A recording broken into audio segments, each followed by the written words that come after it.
What's going on, everybody? This is Bandit FX, and this is going to basically be my follow-up video or an updated video of my current long-term price prediction for gold. Um, Normally I wouldn't look at EMAs, but because it's a store of value and it's something that's grown over time, and it's an asset, that's the reason why I keep a moving average on it. As far as currency pairs, I don't trade with moving averages. However, if you look at the weekly time frame, basically, we're coming down into this level of 1690 to 1680, which has previously been a resistance and a support level. So I do believe we're going to get this one last little revival bounce off of here before we do continue down. Once the EMAs cross, we should then continue down to the next supply level, which seems to be around the 1500 area. That is where we consolidated for a lot of time. That's where I believe that price will be headed next once we do make this last little bounce before continuing lower. A couple of the drivers that I do think are going to be pushing gold down even more is if you take a look, today actually was NFP, and we did have all good numbers across the board as far as unemployment rate was actually lower than expected.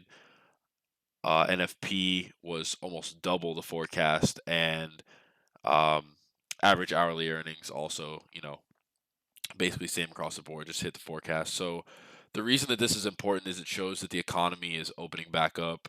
Texas, I believe, just canceled the mask mandate, and I think Florida is next. So the economy is starting to open up again. A lot more people are returning to work. A lot more money is flowing to the U.S. economy, and also another thing that you'll be able to see is if you take a look at the dollar index, the DXY.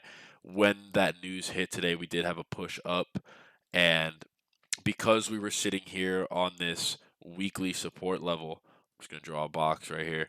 Um, that's basically where we ended up being and breaking back out of. So I do think the dollar in the short term, at least over the next probably 6 months or so, if I had to guess, will be continuing to rise again just because of the economy opening back up and basically things basically balancing back out to how they should have been pre-coronavirus. So we'll see. It'll be pretty interesting to see how things play out. But overall, my next price target for gold is probably going to be um, 1780.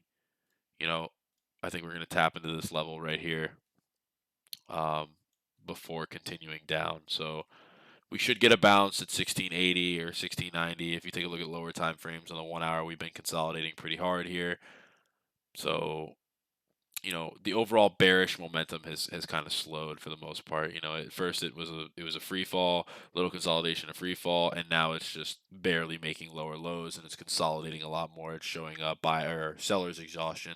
So I do think 1780 or 1770 around that area is my next target as far as buys, and then after that we should continue down to the 1500 level.